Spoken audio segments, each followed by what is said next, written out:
Hello guys, and in this session, simplicity and cheapness is the aim of the game. I want to show you how easy it is to catch carp on next to nothing and on a next to nothing budget. Let's go and see what we can do. So easy and cheap is the aim of the game for this session. So let's have a look at the baits. First we've got what we're going to be feeding. So we've got maize, which is bought in bulk, one of the cheapest carp baits you can find. Now, as I touched on before, the water's quite high stock, so I know I can feed a lot of maize when the fish have moved in and you've got to keep them in your swim quite cost effectively. So yeah, that's the bait I decided to feed today. And then the baits I'm going to be using on the hook, well, we've got good old-fashioned sweetcorn, which is versatile for many different species and is one of the cheapest hook baits you can find. I'll also be adding a little bit of this into the mix for the feed. And then we go on to luncheon meat. Luncheon meat is an all-time favourite for carp fishing venues such as this. Carp this time of year especially will be loving the protein, loving the oils that are making their way out of the meat, making it one of the best carp fishing baits that you can get on a budget. Now, meat isn't as cheap as it used to be, granted, but I think if you're fishing the way we're going to be today, you can't get much better. So let's have a look at the tactics. So very straightforward, very easy.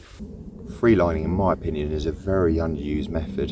You can make the fish feel safe. There's no need for shot and float and weights and everything else in between, and you can get some explosive takes that I hope I can show you just how explosive in a few moments time. So just simply fishing a 5-pound hook length fluorocarbon, although the water here is quite murky, still feel more confident on fluorocarbon hook lengths. You get fish in your swim, like I said, it can be so explosive.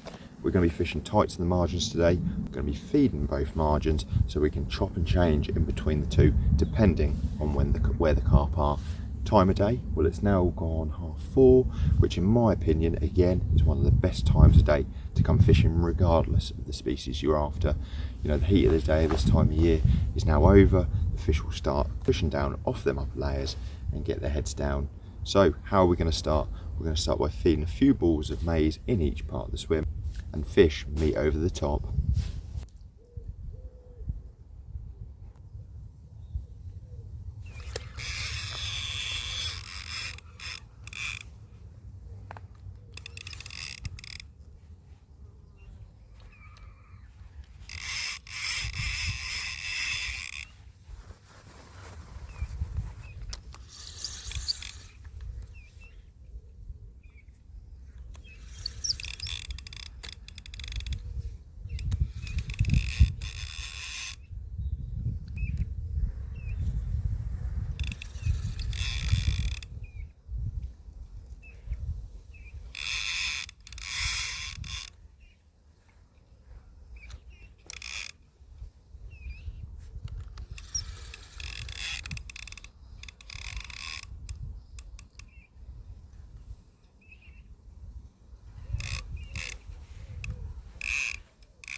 Okay, not the biggest carp in the world by any stretch of the imagination, but when the baits cost you around £6, which is a typical bag of ground bait or bag of 2 mils these days, it's not bad at all and good fun on light tackle. If you are new to fishing, you've got any questions, feel free to pop them in the comments. I'm always happy to help. But for now, tight lines on your next session.